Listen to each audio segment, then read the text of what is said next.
그녀는 포브스가 발표한 30대 부호의 외동딸이었습니다. 사람들은 그녀가 가진 걸 부러워했고 그녀 역시 세상 누구보다 많은 것을 가졌다고 믿고 있었습니다. 하지만 그날 그녀는 처음으로 무언가를 주고 싶은 사람을 만나게 됐습니다.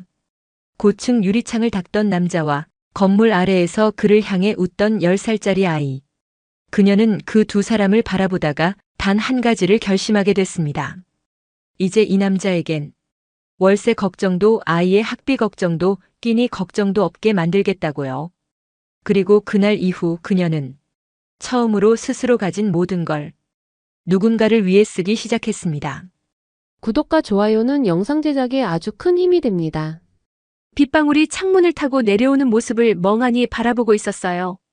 서울의 고층 카페에서 바라보는 도시 풍경은 언제나 제게 안정감을 주었습니다. 이국적인 분위기가 가득한 이곳에서 저는 그저 평범한 외국인 유학생이었죠. 아무도 제가 누구인지 알지 못했고 그것이 제게는 가장 큰 위안이었습니다. 핫 아메리카노 한 잔 나왔습니다. 커피를 받아들고 창가 자리로 돌아왔어요. 28층에서 바라보는 서울의 모습은 마치 작은 장난감 세상 같았습니다. 사람들은 작은 점처럼 움직이고 차들은 미니어처 같았죠. 이렇게 높은 곳에서 바라보면 모든 것이 단순해 보였어요. 복잡한 현실에서 잠시 벗어날 수 있는 시간이었습니다. 그때였어요. 갑자기 창문 밖에 사람 형체가 나타났어요. 깜짝 놀라 뒤로 물러섰다가 그게 건물 외벽 청소부라는 것을 알아차렸습니다. 안전줄에 의지한 채 유리창을 닫고 있었어요. 우리의 시선이 마주쳤고 그는 잠시 멈칫하더니 쑥스러운 듯 미소를 지었습니다. 저도 모르게 따라 웃고 말았어요. 그는 30살 정도로 보였습니다. 햇빛에 그을린 얼굴에 단단한 팔뚝으로 힘차게 유리를 닦아내는 모습이 왠지 진실되어 보였어요. 제가 자라온 세계의 사람들과는 너무나 달랐습니다. 가식적인 미소도 이해관계를 따지는 눈빛도 없었어요. 그저 묵묵히 자신의 일을 해나가는 모습이 인상적이었습니다. 그런데 문득 그의 시선이 아래로 향했어요. 저도 따라 내려다봤죠. 건물 아래에 서 있는 작은 소년이 보였습니다. 10살 정도로 보이는 아이가 손을 흔들고 있었어요. 청소부는 한 손으로 아이에게 손짓을 하며 웃었습니다. 그 표정에서 진한 애정이 느껴졌어요. 그날 이후로 저는 매주 같은 시간, 같은 카페를 찾았습니다. 그가 올 것이라는 확신은 없었지만 마음 한구석에서는 그를 다시 보고 싶다는 생각이 자꾸만 들었어요. 3주가 지난 후 드디어 그를 다시 보게 되었습니다. 이번에도 그는 묵묵히 창문을 닫고 있었고 아래에는 그 아이가 기다리고 있었어요. 용기를 내어 메모지에 아이는 누구인가요? 라고 적어 창문에 붙였습니다. 그는 잠시 놀란 듯 했지만 이내 미소를 지으며 손으로 동생이라는 제스처를 취했어요. 제 마음속에 이상한 감정이 일었습니다. 그 사람의 삶이 궁금해졌어요. 그날 퇴근 시간에 맞춰 건물 앞에서 기다렸습니다. 그리고 그가 그 아이와 함께 나오는 모습을 보았어요. 아이는 그의 손을 잡고 즐겁게 이야기하고 있었습니다. 그들을 지켜보다 우연을 가장에 마주치기로 했어요. 저기 실례합니다. 혹시 이 근처에 좋은 식당 추천해 주실 수 있을까요? 그는 잠시 놀란 듯 했지만 곧 알아봤는지 미소를 지었습니다. 아, 카페에서 본. 이 근처에 괜찮은 국수집이 있어요. 그렇게 우리의 첫 대화가 시작되었습니다. 그의 목소리는 생각보다 부드러웠어요. 거친 일을 하는 사람의 목소리라고 생각했는데 따뜻하고 차분했습니다. 아이는 호기심 어린 눈으로 저를 바라보았어요. 이모는 어느 나라에서 왔어요? 아이가 물었습니다. 제가 미국에서 왔다고 하자 아이의 눈이 반짝였어요. 우와, 미국이요? 형도 나중에 미국 가보고 싶대요. 형이라고 했어요. 그들은 형제였습니다. 그 말에 그는 쑥스러운 듯 아이의 머리를 쓰다듬었어요. 꿈이 크지. 우선 영어부터 열심히 공부해야지. 그렇게 저는 자연스럽게 그들과 국수집에 가게 되었습니다. 처음에는 어색했지만 식사를 하며 이야기를 나누다 보니 분위기가 편안해졌어요. 그는 부모님을 일찍 여의고 동생을 혼자 키우고 있다고 했습니다. 건물 외벽 청소 일은 위험하지만 급여가 괜찮아서 선택했다고 했어요. 형은 슈퍼맨이에요. 높은 데서 일하거든요. 아이가 자랑스럽게 말했습니다. 그날 이후로 저는 자주 그들을 만나게 되었어요. 처음에는 우연을 가장했지만 나중에는 노골적으로 약속을 잡았습니다. 주말에는 셋이서 한강공원에 가기도 하고 가끔은 아이의 학교 행사에 참여하기도 했어요. 그들의 소박한 일상이 제게는 신선한 경험이었습니다. 그는 제가 미국에서 온 유학생이라고만 알고 있었어요. 저는 제 진짜 신분에 대해 말할 수 없었습니다. 포브스가 선정한 30대 부호의 외동딸이라는 사실을, 그저 평범한 삶을 경험하고 싶어 한국에 왔다는 사실을 어떻게 말할 수 있었을까요? 그가 저를 다르게 볼까봐, 우리 사이에 놓인 벽이 더 높아질까봐 두려웠습니다. 어느 날 그의 동생이 갑자기 열이 나서 병원에 가게 되었어요. 제가 우연히 전화를 받아 상황을 알게 되었고 급히 병원으로 달려갔습니다. 그는 일을 중단할 수 없어 현장에 있었고 제가 아이를 돌봐주겠다고 자청했어요. 소아과 응급실에서 아이의 손을 잡고 있는데 그제서야 이 작은 형제가 제게 얼마나 소중한 존재가 되었는지 깨달았습니다. 누나, 형 걱정하지 마요. 나 괜찮아요. 열이 나는 상태에서도 아이는 저를 걱정시키지 않으려 애쓰고 있었어요. 그날 밤 아이의 열이 내리고 그가 병원에 도착했을 때 그의 지친 얼굴에 안도의 표정이 스쳐 지나갔습니다. 그는 제 손을 꼭 잡으며 고마움을 표현했어요. 우리의 눈이 마주쳤고 그 순간 제 마음속에서 무언가가 확실해졌습니다. 저는 그를 좋아하고 있었어요. 하지만 동시에 불안감도 커져갔습니다. 언젠가는 제 정체를 밝혀야 할 텐데 그때 그는 어떤 반응을 보일까요? 저를 이용하려 했다고 생각할까요? 아니면 제가 지금까지 거짓말을 했다고 실망할까요? 이런 생각들이 제 마음을 무겁게 했지만 그럼에도 그와 함께하는 시간은 너무나 소중했습니다. 가을이 깊어가던 어느 날 그는 저를 남산타워로 초대했어요. 아이는 학교 친구네 집에서 자기로 했다며 처음으로 우리 둘만의 시간을 갖게 되었습니다. 높은 곳에서 바라보는 서울의 야경은 마치 별이 내려앉은 것 같았어요. 여기 오면 항상 생각해요. 저 불빛 하나하나가 모두 누군가의 삶이라는 걸요. 그가 말했습니다. 저는 그의 옆모습을 바라보았어요. 강한 턱선과 깊은 눈빛, 그리고 잔잔한 미소까지. 처음 만났을 때보다 더 편안해 보였습니다. 제가 그의 삶에 작은 안정감을 가져다 주었길 바랐어요. 당신은 어떻게 그렇게 강할 수 있어요? 혼자서 동생을 키우고 위험한 일도 마다하지 않고. 제 물음에 그는 잠시 생각에 잠겼습니다. 강한 게 아니라 그냥 해야 할 일을 하는 거예요. 부모님이 갑자기 사고로 돌아가셨을 때 동생밖에 없었거든요. 제가 아니면 누가 그 아이를 돌봐줄까요? 그의 말에는 비장함이 아닌 담담함이 묻어 있었어요. 그날 밤 그는 조심스럽게 제 손을 잡았고 우리는 서울의 밤거리를 걸었습니다. 말없이 걷는 시간이 어색하지 않았어요. 오히려 그 침묵이 우리의 마음을 더 가깝게 만드는 것 같았습니다. 집 앞에 도착해서 헤어질 때 그는 용기를 내어 제 뺨에 가볍게 입맞춤을 했어요. 순간 가슴이 떨렸습니다. 그의 입술은 차가웠지만 제 마음은 뜨거워졌어요. 다음 날부터 우리는 더 자주 만나기 시작했습니다. 그의 일이 끝나면 함께 저녁을 먹고 주말에는 셋이서 놀러 가기도 했어요. 마치 작은 가족처럼 말이죠. 이런 소소한 일상이 저에게는 사치스러운 행복으로 다가왔습니다. 그러나 행복할수록 불안감도 커져갔어요. 언젠가는 제 본 모습을 드러내야 한다는 부담감이 항상 존재했습니다. 제 진짜 모습을 알게 되면 그는 어떻게 반응할까요? 이런 고민을 하고 있을 때 뜻밖의 사건이 발생했어요. 제 아버지의 비서가 저를 찾아온 것입니다. 아버지께서 건강이 악화되어 급히 미국으로 돌아와 달라는 연락이었어요. 갑작스러운 상황에 당황했지만 가야 한다는 것을 알았습니다. 하지만 그에게 어떻게 설명해야 할지 막막했어요. 결국 저는 가족 응급 상황으로 잠시 미국에 다녀와야 한다고 말했습니다. 그는 걱정스러운 표정으로 제 손을 잡았어요. 괜찮아요? 무슨 일인지 물어봐도 될까요? 제 마음이 무거워졌습니다. 지금이 모든 것을 털어놓을 때일까요? 하지만 전화로 급하게 알려준 상황만으로는 자세한 설명을 하기 어려웠어요. 그래서 일단 가족 문제라고만 말했습니다. 걱정 마세요. 곧 돌아올게요. 그가 공항까지 배웅해주겠다고 했지만 저는 거절했어요. 사적인 제트기를 타고 가는 모습을 그에게 보여줄 수 없었으니까요. 대신 일반 터미널에서 작별 인사를 나누고 그가 떠난 후에 다른 출구로 나가 대기 중이던 차를 탔습니다. 미국에 도착하자마자 아버지의 병실로 달려갔어요. 다행히 상태는 안정적이었지만 완전히 회복하기까지는 시간이 필요했습니다.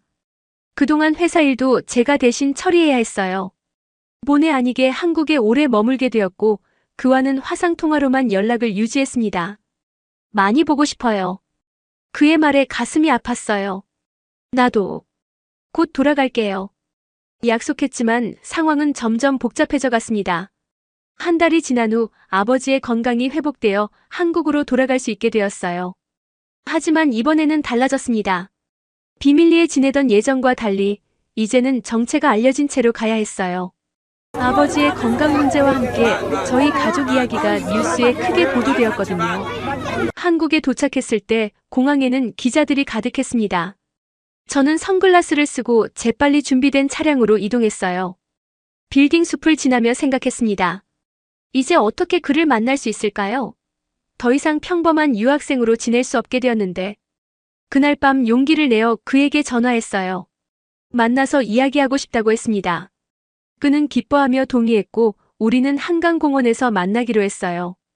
온갖 시나리오를 머릿속에 그려보았지만 어떤 대화도 충분히 준비된 것 같지 않았습니다. 약속 시간에 한강에 도착했을 때 그는 이미 벤치에 앉아 기다리고 있었어요. 제 모습을 보자 환하게 웃으며 일어섰습니다. 그 미소가 곧 사라질 것을 생각하니 마음이 아팠어요. 많이 기다렸어요. 건강해 보여서 다행이에요. 그가 반갑게 말했습니다. 우리는 강변을 따라 천천히 걸었어요.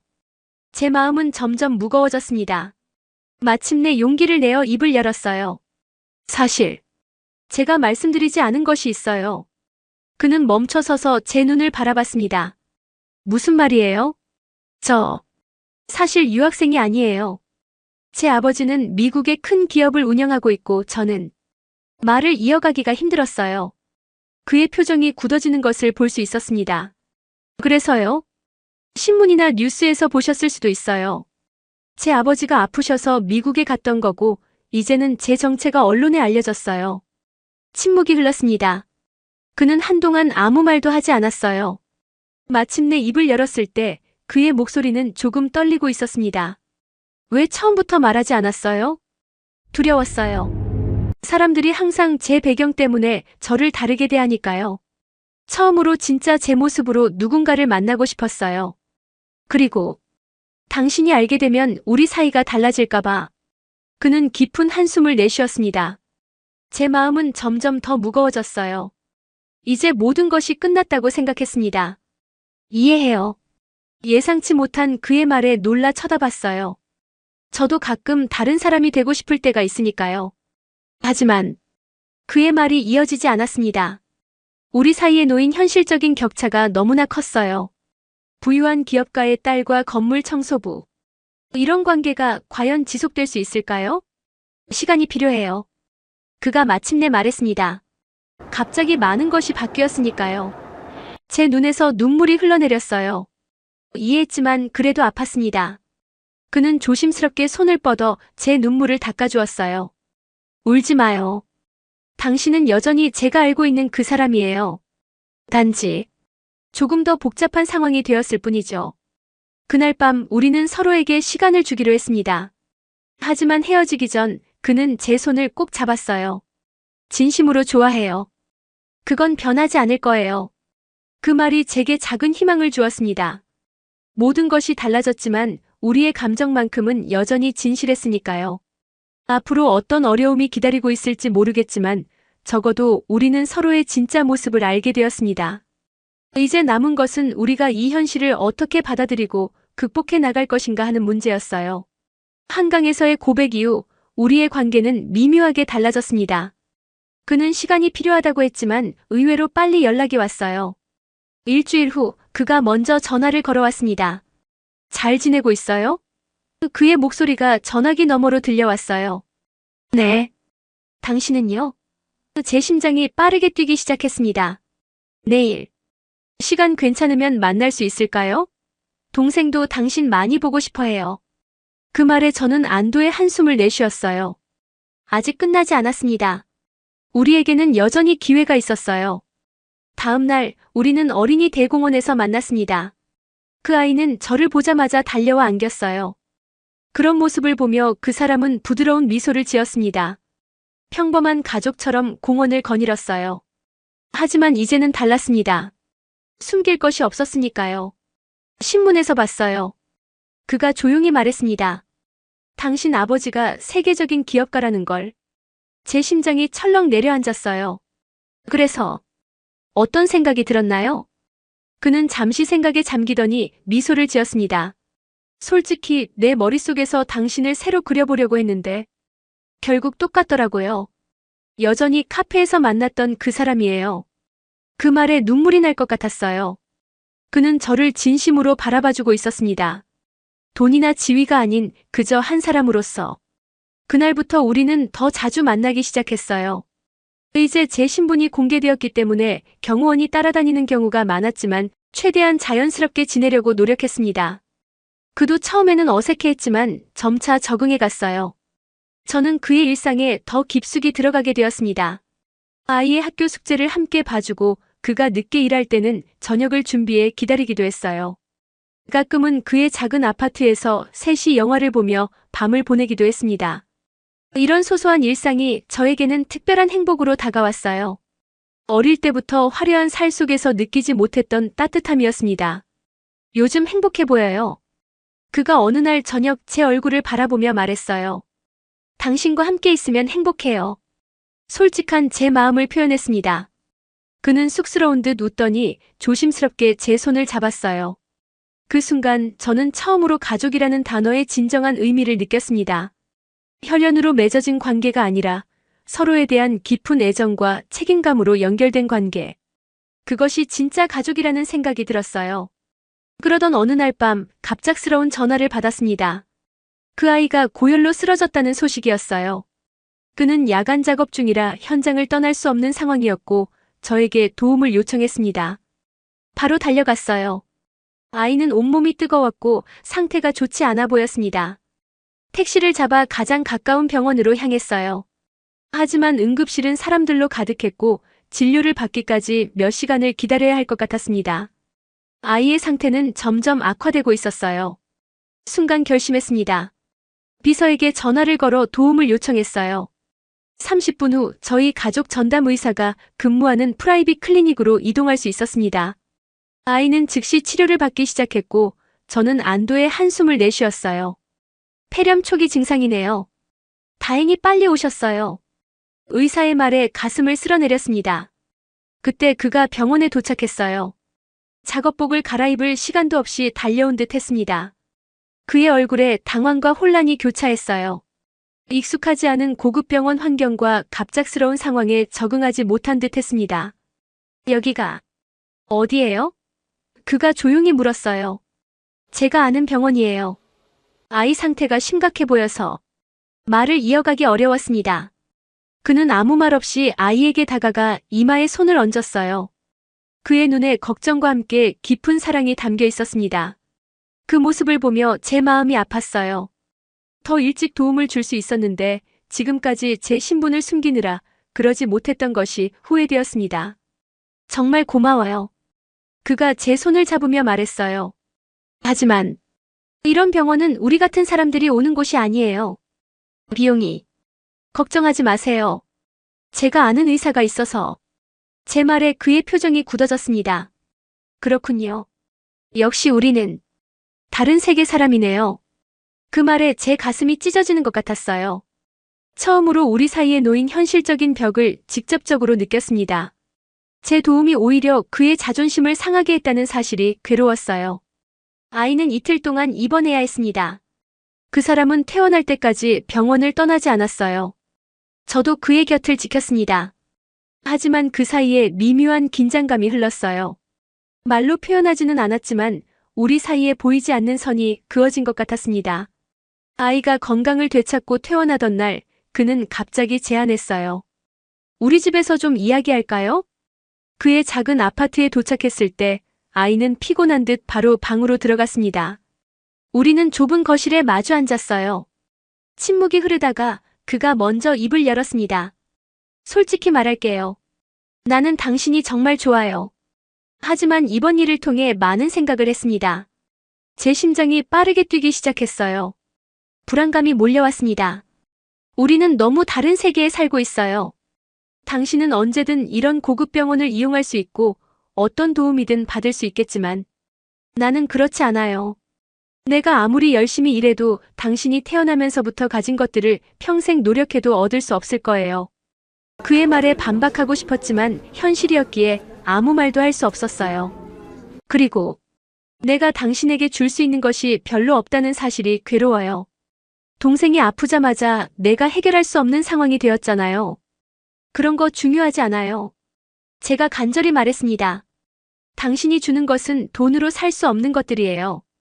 따뜻함, 진심, 그리고 사랑. 그는 쓴웃음을 지었어요. 하지만 현실에서는 그런 것들만으로 살 수 없죠. 동생이 대학에 가려면, 더 나은 환경에서 자라려면 말을 이어가지 못하고 그는 고개를 숙였습니다. 저는 그의 손을 잡았어요. 같이 해결할 수 있어요. 우리가 함께라면. 그때 그가 고개를 들어 제 눈을 똑바로 바라봤습니다. 내가 당신을 이용하는 것처럼 보이진 않을까요? 세상 사람들은 어떻게 볼까요? 가난한 남자가 부자 여자에게 기대어 사는구나라고. 그 말에 가슴이 아팠어요. 그는 현실적인 문제를 정확히 짚고 있었습니다. 하지만 저는 포기할 수 없었어요. 우리가 행복하다면 다른 사람들의 시선은 중요하지 않아요. 그는 깊은 한숨을 내쉬었습니다. 시간이 필요해요. 모든 것을 다시 생각해봐야 할 것 같아요. 그날 밤 저는 무거운 마음으로 그의 집을 나왔습니다. 처음으로 우리의 미래가 불확실하게 느껴졌어요. 가난과 부 신분의 차이, 세상의 시선. 사랑만으로는 극복하기 어려운 현실적인 장벽들이 우리 앞에 놓여 있었습니다. 일주일 동안 그에게서 연락이 없었습니다. 기다림이 고통스러웠지만 그의 선택을 존중하고 싶었어요. 매일 밤 전화를 걸고 싶은 충동을 참으며 그가 먼저 연락해오기를 기다렸습니다. 그러던 어느 날 아버지로부터 급한 전화가 왔어요. 회사에 큰 문제가 생겨 미국으로 돌아가야 한다는 내용이었습니다. 이사회에서 제 존재가 필요하다고 했어요. 아버지의 건강이 완전히 회복되지 않은 상태에서 혼자 모든 일을 감당하기 어려웠나 봅니다. 이틀 안에 돌아와줬으면 좋겠구나. 아버지의 목소리에는 피로감이 묻어 있었어요. 동의할 수밖에 없었습니다. 하지만 그에게 제대로 인사도 못하고 떠난다는 생각에 가슴이 아팠어요. 결국 용기를 내어 그에게 전화를 걸었습니다. 다행히 받아주었어요. 갑자기 미국으로 돌아가야 할 것 같아요. 떠나기 전에 만날 수 있을까요? 잠시 침묵이 흐르더니 그가 대답했습니다. 언제 떠나요? 내일 밤이요. 알겠어요. 오늘 저녁에 만나요. 한강공원에서 다시 만났습니다. 노을이 강물을 붉게 물들이고 있었어요. 그는 평소보다 조금 수척해 보였습니다. 나란히 걸으며 한동안 아무 말도 하지 않았어요. 마지막일지도 모르는 이 순간을 최대한 기억에 담고 싶었습니다. 회사 일이 있어서 돌아가야 한다고 했죠? 그가 먼저 입을 열었어요. 네. 아버지가 아직 완전히 회복되지 않아서요.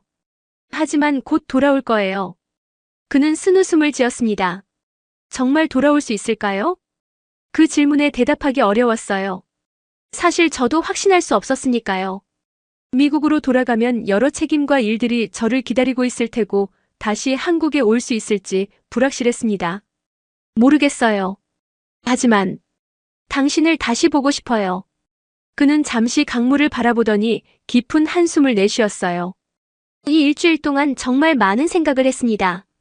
우리가 다른 세계에 살고 있다는 것, 앞으로도 많은 어려움이 있을 거라는 것. 제 마음이 무거워졌어요. 이별을 고하려는 것일까요? 하지만 그가 갑자기 제 손을 잡았습니다. 그래도 포기하고 싶지 않아요. 당신이 나에게 특별하다는 것을 알게 되었어요. 예상치 못한 말에 눈물이 핑 돌았습니다. 정말이요? 제 목소리가 떨렸어요. 네. 처음엔 우리 사이의 차이가 너무 커 보였어요. 하지만 생각해보니 그건 단지 외적인 조건일 뿐이더라고요. 중요한 건 서로를 얼마나 소중히 여기느냐는 거죠. 그의 말 한마디 한마디가 제 가슴에 깊이 새겨졌습니다. 하지만 솔직히 말할게요. 당신이 미국으로 돌아가면 아마 예전 생활로 돌아갈 거예요. 그곳에는 당신의 세계가 있고 여기보다 훨씬 화려하고 넓을 테니까요. 그러면 서서히 저와 동생은 잊혀질 거예요. 아니에요. 제가 강하게 부정했습니다. 그런 일은 절대 없을 거예요. 그는 슬픈 미소를 지었어요. 사람의 마음은 변하기 마련이에요. 당신이 의도하지 않더라도 환경이 당신을 변하게 할 수 있어요. 순간 결심이 섰습니다. 저는 제 마음을 확실히 전달해야 했어요. 미국에 가지 않을게요. 여기 남겠습니다. 그가 놀란 표정으로 저를 바라봤어요. 무슨 말이에요? 그럴 수 없어요. 당신의 가족, 당신의 책임이 있잖아요. 아버지께 설명드릴게요. 지금은 다른 길을 가고 싶다고. 여기서 새로운 삶을 시작하고 싶다고. 그건 무책임한 일이에요. 당신은 그곳에서 해야 할 일이 있어요. 제가 그의 손을 꼭 잡았습니다. 내 인생은 내가 선택할 수 있어요. 그리고 나는 당신과 함께하는 삶을 선택하고 싶어요. 그는 깊은 생각에 잠겼어요. 잠시 후 고개를 들었습니다. 그렇다면 나도 당신에게 솔직해질게요. 사실 나에게도 선택권이 있어요. 내가 늘 청소부로 살 필요는 없어요. 대학도 나왔고 다른 일을 할 수 있는 능력도 있어요. 단지 동생을 키우기 위해 빨리 돈을 벌 수 있는 일을 선택했을 뿐이죠. 그의 고백에 놀랐습니다. 생각해보니 그의 총명함, 책임감, 배려심 모두 단순한 청소부 이상의 무언가를 암시하고 있었어요. 내가 지금까지 말하지 않은 것도 있어요. 사실 대학에서 건축공학을 전공했어요. 졸업 후에 설계사무소에서 일하고 있었는데 부모님의 갑작스러운 사고로 모든 걸 접어야 했죠. 저는 그의 손을 꼭 잡았어요. 왜 말해주지 않았어요? 중요하다고 생각하지 않았어요. 지금의 내가 진짜 나니까요. 하지만 이제는 당신을 위해, 우리를 위해 다시 시작하고 싶어요. 그 순간 제 마음속에 확신이 생겼습니다. 우리는 서로를 있는 그대로 받아들이고 있었고 함께라면 어떤 어려움도 이겨낼 수 있을 것 같았어요. 함께해요. 두 사람의 세계를 모두 버리고 새로운 우리만의 세계를 만들어요. 그날 밤 우리는 많은 이야기를 나누었습니다. 미래에 대한 계획, 우리의 꿈, 그리고 어떻게 함께할 것인지에 대해서요. 결심이 서자 모든 것이 명확해졌어요. 다음 날 저는 아버지께 전화를 걸었습니다. 처음에는 이해하지 못하셨지만 제 진심을 느끼셨는지 결국 존중해 주셨어요. 대신 몇 가지 조건을 제시하셨습니다. 가끔 미국을 방문하고 원격으로라도 회사 일에 참여하라는 것이었어요. 그것은 기꺼이 받아들일 수 있는 타협점이었습니다. 한 달 후 우리는 조용히 결혼식을 올렸습니다. 그의 동생과 저의 부모님, 그리고 몇몇 가까운 친구들만 초대했어요. 화려하지 않았지만 진심이 담긴 아름다운 결혼식이었습니다. 그는 다시 건축 설계 일을 시작했고 저는 한국에서 아버지 회사의 아시아 지부를 맡게 되었어요. 함께 새 집을 마련했습니다. 너무 크지도 너무 작지도 않은 우리 셋이 편안하게 지낼 수 있는 곳이었어요. 저는 그 아이를 입양했습니다. 법적으로 우리의 가족이 된 거죠. 아이는 처음으로 따뜻한 가정을 갖게 되어 행복해했고 우리도 그런 아이를 보며 행복을 느꼈어요. 가끔 사람들은 우리를 이상한 시선으로 바라보기도 합니다. 어떤 이들은 그가 제 돈 때문에 접근했다고 수군거리고 또 어떤 이들은 제가 현실을 모르는 철없는 부잣집 딸이라고 생각하기도 해요. 하지만 그런 시선들은 더 이상 우리에게 중요하지 않습니다. 우리가 서로를 얼마나 사랑하는지, 얼마나 행복한지 알고 있으니까요. 오늘도 아침에 눈을 뜨면 그의 얼굴이 가장 먼저 보입니다. 동생은 학교에 가기 전에 항상 우리 방에 들러 인사를 하고 가요. 그리고 저녁이면 셋이 모여 하루 있었던 일들을 이야기합니다. 소소하지만 행복한 일상이에요. 가끔 미국에 다녀올 때면 화려한 파티와 사교 모임에 참석하기도 합니다. 하지만 항상 마음은 이곳, 우리의 작은 보금자리에 있어요. 일을 마치고 서둘러 돌아오면 그와 아이가 공항에서 기다리고 있죠. 그 순간의 행복감은 세상 어떤 부와도 바꿀 수 없습니다. 사랑이란 참 신기한 것 같아요. 전혀 다른 두 세계를 하나로 이어주고 예상치 못한 곳에서 피어나 우리 삶을 완전히 바꿔놓죠. 처음에는 단순한 호기심이었던 것이 이제는 제 인생의 전부가 되었습니다. 돌이켜보면 그날 카페에서 창문을 닫던 그를 만난 것은 운명이었는지도 모르겠어요. 제가 그토록 원했던 진정한 나 자신으로 살아갈 수 있는 기회를 준 사람이니까요. 처음으로 내가 가진 모든 걸 누군가에게 주고 싶다고 느꼈습니다. 그리고 그건 아주 행복한 일이었습니다.